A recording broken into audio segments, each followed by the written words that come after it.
এখন হচ্ছে আইসটা ভেঙে আমরা আমাদের ফোনটি বের করবো। হ্যালো এভরিওয়ান, সবাইকে আসসালামু আলাইকুম। রিয়েলমি বাংলাদেশের পক্ষ থেকে আমি জাহিদ চলে আসলাম রিয়েলমি C75 নিয়ে আরো একটি নতুন ভিডিওতে। তো আজকে হচ্ছে আমরা আমাদের এই ফোনটাকে মাইনাস ডিগ্রিতে রাখবো ডিপ ফ্রিজের ভিতরে। তার জন্য হচ্ছে আমরা নিয়ে নিয়েছি একটা ওয়াটার জার, এবং এই ওয়াটার জারের মধ্যে আমরা একেবারে পানিতে ভর্তি করে নিয়েছি। এবং এই যে আমার হাতে রয়েছে রিয়েলমি C75 এর একটি লাইভ ফোন। এই লাইভ ফোনটিকে হচ্ছে আমরা এখন পানির মধ্যে একেবারে ডুবিয়ে নিব ওয়াটার জারটার মধ্যে। এই যে লাইভ ফোনটি হচ্ছে আমরা একেবারে ওয়াটার জারের মধ্যে পানিতে ডুবিয়ে নিলাম। এই ওয়াটার জারটা হচ্ছে আমরা এখন সারা রাত ফ্রিজের মধ্যে মাইনাস ডিগ্রিতে সর্বনিম্ন তাপমাত্রায় ডিপ ফ্রিজে রেখে দিব। ডিপ ফ্রিজে রেখে দিয়ে হচ্ছে আমরা সকাল পর্যন্ত অপেক্ষা করব পুরো পানিটা যাতে আইস হয়ে যায়, এবং সকালবেলা সেই আইসটা ভেঙে হচ্ছে আমরা ফোনটা বের করব এবং দেখবো রিয়েলমি C75 ফোনটি মাইনাস ডিগ্রিতে থাকার পরেও প্রপারলি কাজ করে কিনা। তো সেই হ্যালো এভরিওয়ান, আসসালামু আলাইকুম। সারা রাত আমাদের রিয়েলমি C75 ফোনটি ওয়াটার জারে থাকার পরে এখন সারা রাতে এটা হচ্ছে টোটালি আইস হয়ে গেছে।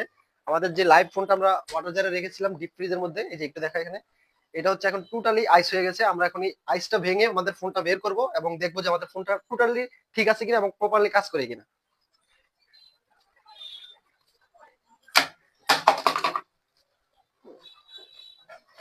তো এই হচ্ছে আমাদের রিয়েলমি C75 ফোনটি, টোটালি আইস হয়ে গেছে সারা রাত্র ডিপ ফ্রিজে থাকার পর এখন মাইনাস ডিগ্রি সেলসিয়াসে।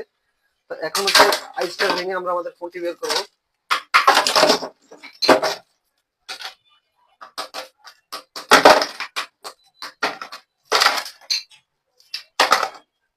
এটা একটু আমরা ধুয়ে নিব এখন।